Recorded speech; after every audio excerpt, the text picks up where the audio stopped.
Bharatiya Janata party युवा नेते पृथ्वीराज भैया पवार यांनी सांगली मिरज कुपवाड महापालिकेतील LED लाईट प्रकल्पाच्या कराराबाबत गंभीर प्रश्न उपस्थित करत महापालिका प्रशासनाने श्वेतपत्रिका जाहीर करावी अशी मागणी केली।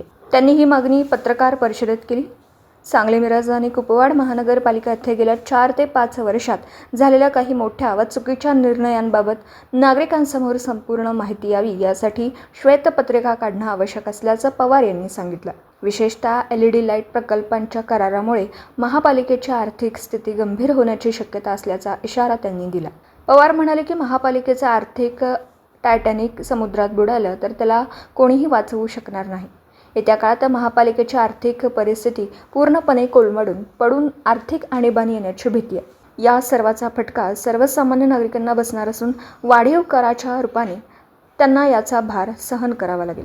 मागील महापालिका सभागृहातील अनेक पदाधिकारी आणि कारभाऱ्यांनी LED प्रकल्पाच्या ठरावाला मुखसंमती दिली होती। त्यावेळी सभागृहात अनेक जण गप्प बसले होते।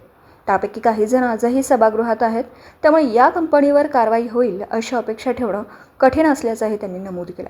यामुळे महापालिका आयुक्त सत्यम गांधी यांनी तात्काळ श्वेतपत्रिका काढून LED प्रकल्पातून महापालिकेला किती फायदा व किती तोटा झाला तसेच नागरिकांकडून कराच्या रूपाने जमा झालेला पैसा या कंपनीवर नेमका कसा खर्च झाला याची सविस्तर माहिती जाहीर करावी अशी मागणी पृथ्वीराज भैया पवार यांनी केली आहे। पत्रकार राजेंद्र शिंदे, झी न्यूज।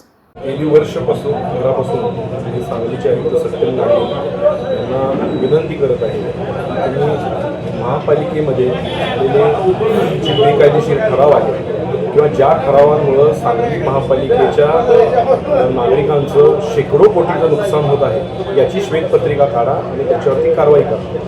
पण त्यांनी ते केलेलं नाही। आजचा जो विषय आहे तो म्हणजे समुद्र कंपनीला फक्त अवघी 10 कोटी रुपये इन्व्हेस्टमेंट करून वर्षाला साधारण 5-5.5 कोटी रुपये मेंटेनन्स करून त्याला दरवर्षी 28 ते 30 कोटीचा फायदा होणारा करार हा झालेला आहे।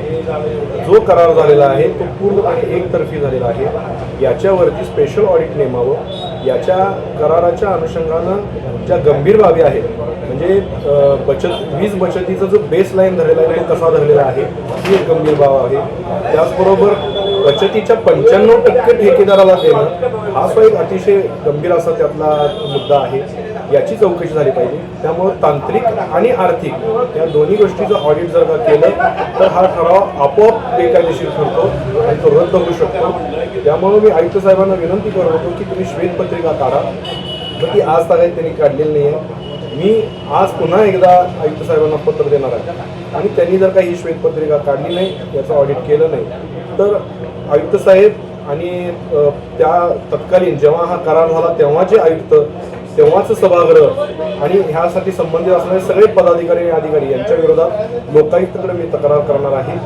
आणि हा जो करार झालेला आहे हा पूर्णपणे सांगलीकरांच्या हिताच्या विरोधात आहे। आम्ही आणखीन एक मागणी असं करतोय की हे जे शेकडो कोटी रुपये आहेत याच्या मागे काही छुप्या व्यक्ती आहेत का जे हे पैसा पचवायला लागलेला आहे। तर आयुक्त साहेबांनी जर काही ऑडिट केलं आणि श्वेतपत्रिका काढली तर ती घेऊन आम्ही ईडीकडे पण तक्रार करू आणि याचा रुपयाने रुपये कोण खायला लागले याच्यापर्यंत पोहोचण्याचा आम्ही प्रयत्न करू।